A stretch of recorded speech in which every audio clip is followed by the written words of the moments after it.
wabarakatuh.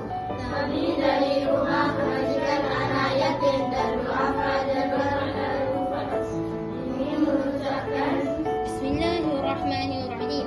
Terima kasih yang tidak terhingga kami ucapkan kepada para penyumbang yang telah bermurah hati menaja kami makan. Semoga Allah permudahkan setiap urusan kalian di dunia dan di akhirat, dilapangkan rezeki dan dengan rezeki yang terbaik, dipanjangkan umur dalam keberkatan serta diberi kesihatan yang baik dan kesembuhan daripada segala penyakit.